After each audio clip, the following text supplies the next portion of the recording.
मैं एक शब्द बोलूंगा, आप अपनी आंख बंद कीजिए और जो भी इमेज दिमाग में आए थिंक अबाउट इट। आतंकवाद। Let's talk about Islamophobia.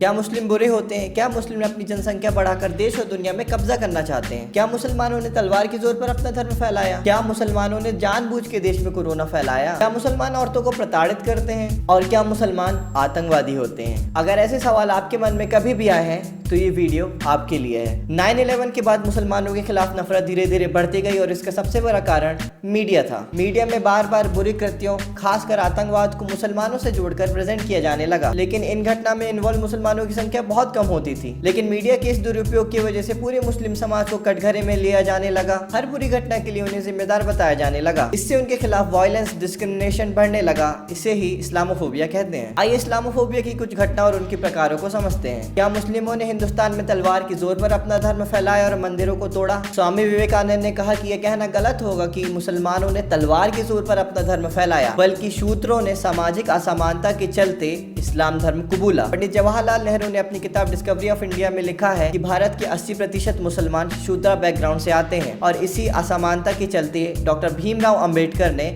बौद्ध धर्म अपनाया था। हिस्ट्री का गहन अध्ययन करने से हमें पता चलता है कि मुगलों में औरंगजेब के काल में 3 से 4 मंदिरों के तोड़ने का सबूत मिलता है। वो भी ऐसे मंदिर थे जिनमें उनके खिलाफ राजनीतिक षड्यंत्र चल रहे थे। याद रहे कि इन्हीं औरंगजेब ने गोलकुंडा की मस्जिद भी तोड़वाई थी, क्योंकि वहाँ पे खजाना छुपा के रखा गया था जो स्टेट और उसके नियम के खिलाफ था। और अकबर ने तो अपने काल में कई मंदिरों का निर्माण करवाया। उनकी खुद के महल में एक कृष्ण मंदिर हुआ करता था। अकबर के नवरत्नों में बहुत सारे हिंदू थे और भी भारत में आने वाले मुस्लिम शासकों के बहुत सारे नवरत्न और सेनापति हिंदू हुआ करते थे। हिस्ट्री के और अध्ययन से हमें ये पता चलता है कि मुसलमानों ने इस देश को लूटा नहीं, बल्कि इस देश को अपना घर बनाकर इस देश को संवारा। मुगलों के जमाने में भारत पूरी दुनिया की जीडीपी का लगभग 1/4 कंट्रीब्यूट करता था। तो मुस्लिमों द्वारा भारत को लूटने, मंदिरों को तोड़ने और तलवार द्वारा अपने धर्म को फैलाने की बात महज एक भ्रम है। अगला, मुस्लिम आतंकवादी और जिहादी होते हैं। जैसा कि मैंने वीडियो के शुरू में बताया कि हमेशा से मुसलमानों को एक आतंकवादी की तरह प्रोजेक्ट किया जाता है और हर मुस्लिम आतंकवादी नहीं होता, लेकिन हर आतंकवादी मुस्लिम क्यों होता है,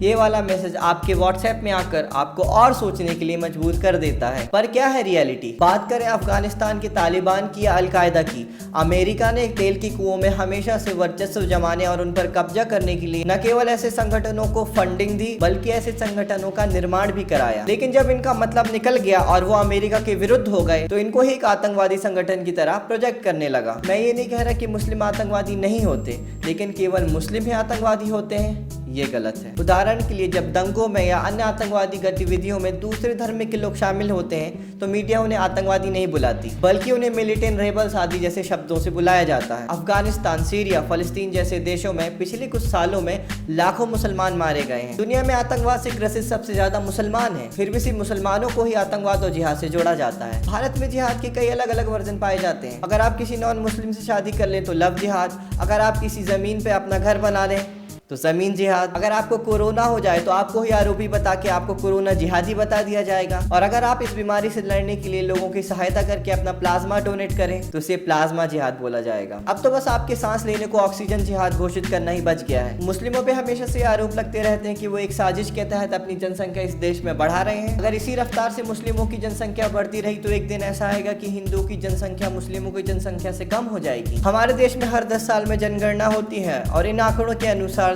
एक्सपर्ट्स बताते हैं कि मुस्लिमों की जनसंख्या वृद्धि की दर हिंदुओं की जनसंख्या वृद्धि की दर की तुलना में लगातार सालों से कम होती जा रही है। और इन आंकड़ों के हिसाब से जानकारियां बताते हैं कि मुस्लिमों की जनसंख्या का हिंदुओं की जनसंख्या को टेक ओवर करना असंभव है। देश में समय के साथ साथ जागरूकता बढ़ेगी और इसके साथ इस चीज में भी लोगों को समझ आएगी। इसके साथ साथ मुसलमानों के बारे में कई अनेक भ्रांतियां भी हैं, जैसे कि वो देशद्रोही होते हैं, अपने वतन से मोहब्बत नहीं करते, जबकि वतन से मोहब्बत की इंपॉर्टेंस इस्लाम में बहुत है। साफ सफाई से रहते नहीं है, नहाते नहीं है, जबकि साफ सफाई से रहना उनके आदिमान का हिस्सा है। अब बात करते हैं कि ऐसी खबरें फैलाई क्यों जाती है और इन खबरों के फैलने का सोर्स क्या होता है। Number 1, media. मुसलमानों द्वारा तलाकशुदा औरतों की शादी करने का कवरेज मीडिया में कभी नहीं देखेगा, लेकिन उसी तलाक का गलत कॉन्सेप्ट मीडिया हमेशा प्रचारित करती रहती है। किसी भी आतंकवादी घटना पर सीधा मुसलमान का नाम लेना, उसमें प्राइम टाइम कराना, लेकिन मुस्लिम के बेकसूर साबित होने पर नो मीडिया कवरेज। मुस्लिम द्वारा किए गए किसी भी बुरे कृत्य पर आतंकवाद जैसे शब्दों का उपयोग करना और दूसरे धर्मों के लोगों के द्वारा किए गए बुरे कृत्यों पर मिलिटेंट और रिबेल जैसे शब्दों का इस्तेमाल। तबलीगी जमात को कोरोना जिहादी बता के पूरी महामारी का टीकरा उनके सिर में फोड़ के 40 दिनों तक उनको टीवी में बैठ के लगातार गाली देना, लेकिन जब देश की अलग अलग अदालतों द्वारा उनको बेकसूर साबित किया गया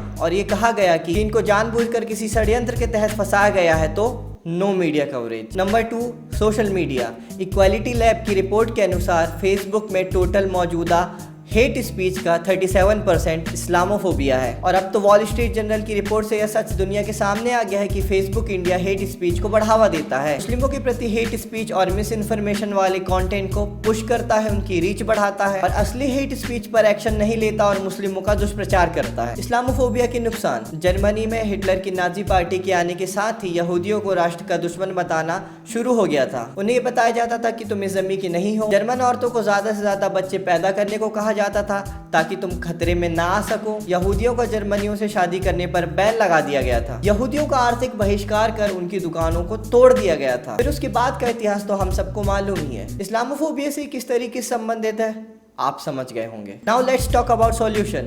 हर टीवी पर आई जानकारी को वेरीफाई करें। अगर आपको ये लगता है कि टीवी पर चलने वाला कोई प्रोग्राम इस्लामोफोबिक है तो उस पर एक्शन लें या उस चैनल को कट कर दें। फेसबुक व्हाट्सएप पर आने वाली हर जानकारी को वेरीफाई करें। और सबसे महत्वपूर्ण बात, सभी धर्म के लोगों का करीब आना, एक दूसरे को समझना इस चीज को मिटा सकता है। हिंदू अपने मुस्लिम दोस्तों से बात करें, मुस्लिम अपने हिंदू दोस्तों से बात करें, दूरियां मिटाएं, नफरतें मिटाएं। हमारे वीडियो बनाने का मकसद भी यह है कि सभी धर्म के लोग आपस में करीब आएं और एक दूसरे के प्रति भ्रांतियों और नफरतों को कम करें।